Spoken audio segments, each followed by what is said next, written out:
The 2020 Nebraska Book Awards will honor authors and publishers of books with a Nebraska connection published in 2019. The 2020 award for nonfiction immigration story is the story of Akoy one of the most successful high school athletes in Nebraska history and a South Sudanese refugee.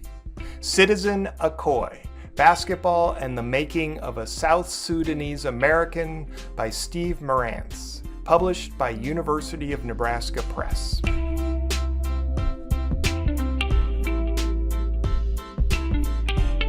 Steve Marantz, author of Citizen Akoy, Basketball and the Making of a South Sudanese American. It's the story of Akoy, a South Sudanese refugee who came to America as a young boy and became a basketball star at Omaha Central High School. I'm going to read a passage from chapter 17. At center court, as Akoy readied for tip-off, he slowed the moment and scanned the sold-out Devaney Center. He was on the verge of an unprecedented achievement in Nebraska high school basketball, his fourth Class A championship. Close by were his teammates and coaches, the guys he huddled with before each game, fist raised and chanted, 1, 2, 3, family. He would miss this group, this band of brothers, though he would not miss being run like a dog and kicked out of practice by Barons. Beyond was the student section, the kids who shared the classrooms and hallways of Nebraska's oldest high school and who were now in full roar. There were his teachers, even the ones who didn't like basketball but attended as a show of support, and there were the administrators for whom he cheerfully served as ambassador of Central.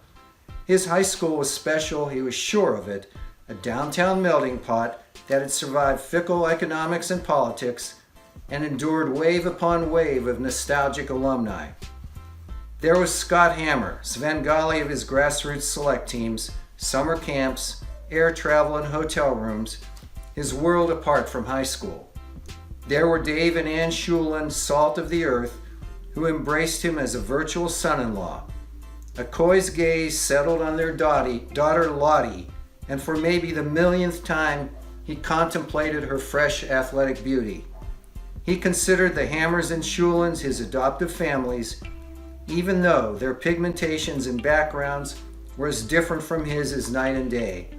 Thank heavens their refrigerators were as open and welcoming as they were.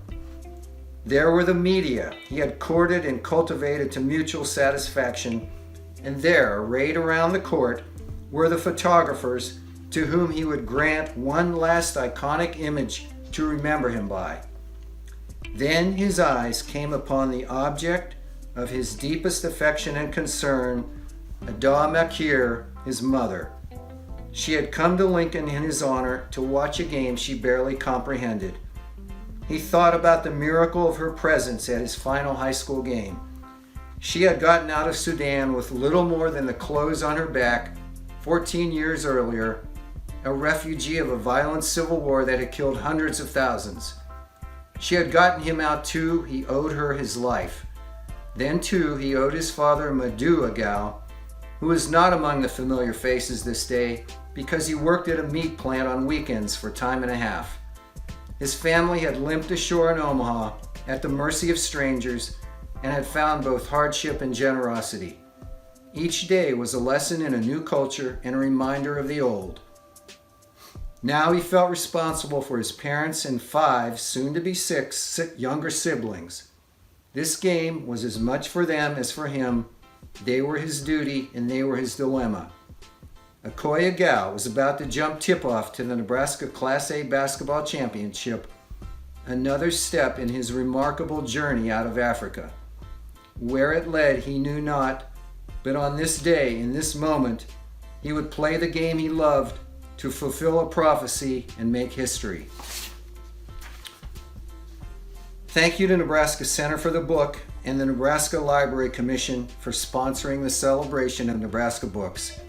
And thank you to University of Nebraska Press for publishing Citizen Akoy. I'll sign off with a comment from Dr. Seuss. Fill your house with stacks of books in all the crannies, in all the nooks. As a New Deal program, the Federal Writers Project aimed to put unemployed writers, teachers, and librarians to work. The contributors were to collect information, write essays, conduct interviews, and edit material with the goal of producing guidebooks in each of the then 48 states and U.S. territories. Telling this story and winning for nonfiction Nebraska Perseverance is Nebraska During the New Deal, the Federal Writers Project in the Cornhusker State by Marilyn Irvin Holt, published by Bison Books.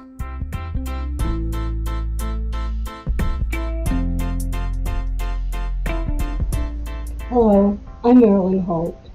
Thank you, Nebraska Center for the Book, for this award, and thank you, University of Nebraska Press, for publishing the book. Nebraska During the New Deal, the Federal Writers Project in the Cornhusker State. Researching and writing this book was frustrating, maddening, and fun. One of the most pleasant parts was reading all the publications that the Federal Writers Project in Nebraska produced. Folklore, pioneer stories, town histories, the state guide, and so much more. The people who produced this material were a real mixed lot. Their backgrounds varied, their skills and their talents differed, but each brought something to the project. Rudolph Umland, who was with the project from almost the beginning, said that the group contained eccentrics and geniuses. Marie Sandoz, who was a project consultant, called them a motley crew of writers. I think she meant that affectionately.